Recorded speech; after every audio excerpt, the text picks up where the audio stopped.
बिहार की राजनीति 2 दिन में ऐसी बदली कि डिप्टी सीएम की कुर्सी पर बैठने वाले तेजस्वी आज विपक्ष के नेता बन गए। अपने बॉस से सवाल पूछने लगे और बॉस को जवाब देना ही पड़ा।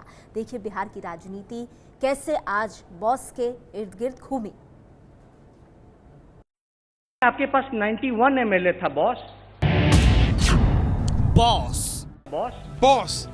बिहार विधानसभा में नेता विपक्ष तेजस्वी की जुबान से निकला एक खास शब्द बॉस। आपके पास 91 एमएलए था बॉस। बिहार में बॉस शब्द के कई मायने हैं और इसके मायने सामने वाले के मूड और मिजाज के हिसाब से बदल जाते हैं। कई बार तो किसी को सम्मान देने के लिए बॉस बोला जाता है, तो कभी किसी पर तंज कसने के लिए भी बॉस कहा जाता है। लेकिन अगर किसी ने गुस्से में बॉस कह दिया तो समझ लीजिए कि मामला कुछ गड़बड़ है। आपके पास 91 एमएलए था बॉस। नीतीश कुमार को तेजस्वी यादव ने जैसे ही बॉस कहा, विधानसभा में शोरगुल शुरू हो गया, क्योंकि विधानसभा के इतिहास में पहली बार किसी ने सीएम के लिए इस हल्के शब्द का इस्तेमाल किया था। गलती का एहसास होते ही तेजस्वी ने बॉस के विवाद को नया ट्विस्ट दे दिया। आप ये देखिए, आपके पास 91 एमएलए था बॉस। 91 एमएलए। हम आप लोगों से बोल रहे हैं, बीजेपी को एड्रेस कर रहे हैं। तेजस्वी की सफाई के बाद बॉस पर शुरू हुआ विवाद शांत हो गया और अब तेजस्वी ने नए सिरे से नीतीश सरकार के खिलाफ मोर्चा खोला। मैं कहना चाहता हूं कि आपके पास जब भाजपा के पास उस समय 91 एमएलए थे, तब जिस तरह से दूध में मक्खी हो जाता है, उस तरह से मक्खी को निकाल दिया गया, वैसे आप लोगों को निकाला गया। क्यों? और हमारे पास तो 80 विधायक थे, फिर भी नीतीश कुमार जी ने हिम्मत नहीं जताई कि हमको बर्खास्त कर सके, राजद के लोगों को बर्खास्त कर सके,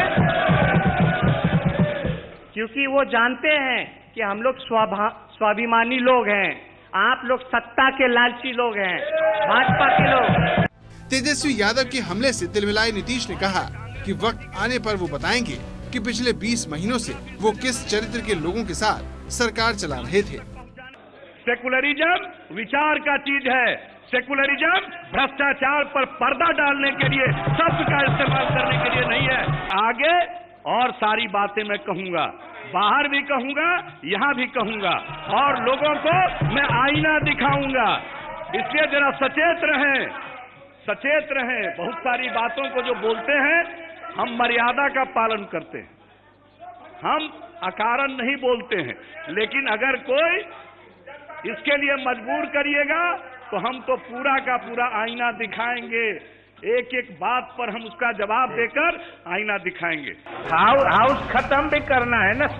समय की पाबंदी की वजह से तेजस्वी नीतीश कुमार के इस हमले का विधानसभा में जवाब नहीं दे पाए, लेकिन बाहर निकलते ही उन्होंने नीतीश कुमार के विश्वास मत पर सवाल खड़े कर दिए। जदयू को जिस तरह से कैद करके रखा गया उनके विधायकों को मुख्यमंत्री आवास में, इस पे कोई बयान नहीं, कैद करके रखा गया।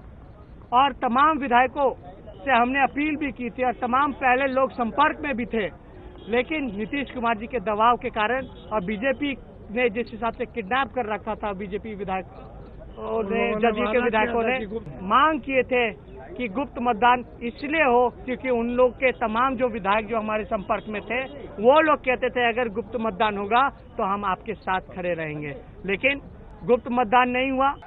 तेजस्वी के इस दावे में कितना दम है, इस पर आखिरी फैसला आपका। लेकिन ये बात सच है कि बिहार विवाद में तेजस्वी पूरा दम दिखा रहे हैं। महागठबंधन टूटने के बाद तेजस्वी यादव ने राजभवन तक जो मार्च किया था, वो बिहार की सियासी इतिहास में दर्ज हो चुका था। उन्होंने राज्यपाल के उस फैसले का विरोध करने के लिए आधी रात को अपना शक्ति प्रदर्शन दिखाया, जिसमें राज्यपाल ने नीतीश कुमार को सरकार बनाने के लिए न्योता दिया था। उस रात पहली बार तेजस्वी यादव के अंदाज को देखकर लगा कि वो लालू की राजनीतिक विरासत को अपने कंधों पर ले चुके हैं। महागठबंधन के विवाद में लालू यादव ने नीतीश कुमार को हर मोर्चे पर कोसा है, लेकिन हमले की जो धार तेजस्वी में दिखी, वो लालू में भी नहीं दिखी। राबड़ी देवी इस पूरे विवाद में कभी कभार ही बोली और तेजस्वी के बड़े भाई तेज प्रताप तो इस दौरान पूरी तरह खामोशी रहे। क्या आपने गौर किया है कि तेजस्वी के इस्तीफे के मुद्दे पर नीतीश और बीजेपी ने लालू पर तो खूब निशाना साधा, लेकिन तेजस्वी पर किसी ने खास निशाना नहीं साधा। उल्टे नीतीश कुमार ने इस्तीफा देने के बाद कहा था कि लालू यादव ने तेजस्वी यादव की लुटिया डुबो दी। किसी को आगे बढ़ाना है तो उसका कुछ ख्याल रख के उसकी रक्षा करनी चाहिए, ऐसा नहीं करना चाहिए। इस तरह का काम करिए कि वह भी कहीं न कहीं उस पर आरोप लगे, वह कहीं न कहीं फंसता हुआ दिखे। नीतीश कुमार जिस तेजस्वी यादव से हमदर्दी जता चुके हैं, वही तेजस्वी यादव अब खुलकर उनके खिलाफ मोर्चा खोल चुके हैं। देखना दिलचस्प होगा कि लालू का ये लाल सियासत में क्या कमाल दिखाता है। 4 साल समझे कि कितना बड़ा नुकसान बिहार की जनता को हुआ। एक इंडिविजुअल को छवि बनाने के लिए, एक बेनिफिट पहुंचाने के लिए। ये है एबीपी न्यूज़, आपको रखे आगे।